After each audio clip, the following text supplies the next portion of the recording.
সূত্রে খবর, মূল অভিযুক্ত মনোজিৎ মিশ্র কলেজে টিএমসিপি ইউনিটের একেবারে সর্বেসর্বা। তার কথাতেই সবকিছু হতো এমনটাই বলা হচ্ছে। কলেজের তিনি অস্থায়ী কর্মীও। তালবাগানে যে ক্রসিং, সেখান থেকে মনোজিৎ মিশ্র এবং জয়ীব আহমেদ নামে এই ব্যক্তিকে গ্রেফতার করা হয়। পরে তৃতীয় অভিযুক্ত প্রমিত মুখোপাধ্যায়কে তার নিজের বাড়ি থেকেই পুলিশ গ্রেফতার করে এবং 3 জনের মোবাইল ফোনই বাজেয়াপ্ত করা হয়েছে। ফের শহর কলকাতার একটি শিক্ষাঙ্গনে নিরাপত্তা নিয়ে উঠছে প্রশ্ন।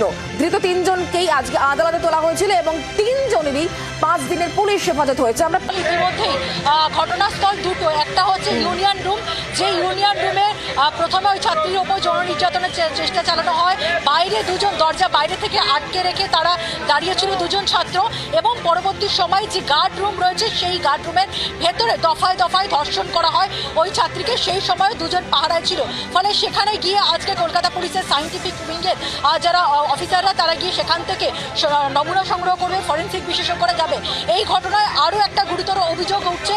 যখন এই মূল অভিযুক্ত মনোজিৎ মিশ্র ধর্ষণ করছিলেন ওই ছাত্রীকে, সেই সময় ভিডিও তুলে রাখা হয় এবং সেই ভিডিও দেখিয়ে তাকে ভয় দেখানো হয়, খুন করার হুমকি দেওয়া হয় এবং সেই ভিডিও ভাইরাল করার অভিযোগ হয়।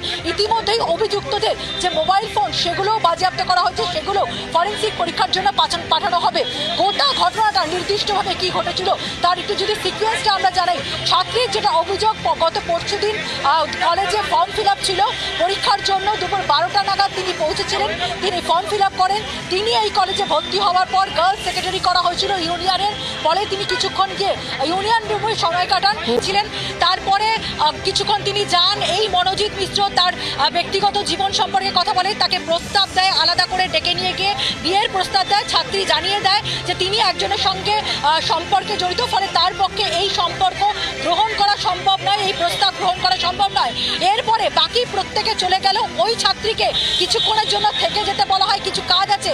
এরপরে মনোজিৎ মিশ্র বাকি 2 জন অভিযুক্ত প্রমিত এবং আরও অভিযুক্ত 2 জন, তাদের 2 জনকে চোখের ইশারায় বাইরে চলে যেতে বলে। বাইরে থেকে এই 2 জন ইউনিয়ন রুমের দরজা বন্ধ করে দেয়। সেই সময় ইউনিয়ন রুমে তার উপর বলপ্রয়োগের চেষ্টা করে এই মনোজিৎ মিশ্র। তারপরে দরজা খুলে দেওয়া হয়। ছাত্রী কোনোভাবে পালিয়ে যাওয়ার চেষ্টা করেন। তার সেই সময় শ্বাসকষ্ট শুরু হয়, প্যানিক অ্যাটাক শুরু হয়। তিনি কাতর আবেদন করেন তাকে হাসপাতালে নিয়ে যাওয়ার জন্য। তাকে হাসপাতালে নিয়ে যাওয়া হয়নি। ছাত্রী পালিয়ে যাওয়ার যখন চেষ্টা করেন, দেখেন কলেজের যে মূল ফটক সেটাই গেটে তালা দেওয়া।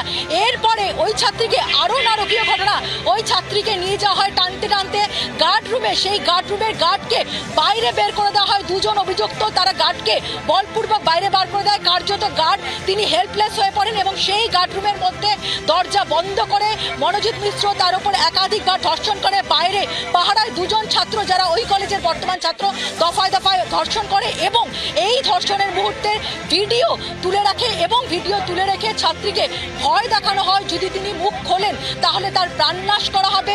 ভিডিও দেখে ব্ল্যাকমেল করা হয় যখনই তাকে ডাকা হবে যাতে তিনি আসেন, এবং এমনকি তার যিনি বয়ফ্রেন্ড রয়েছে তাকে খুনের হুমকি দেওয়া হয়। এমনকি ছাত্রীর মোবাইল ফোন পর্যন্ত কেড়ে নেওয়া হয়।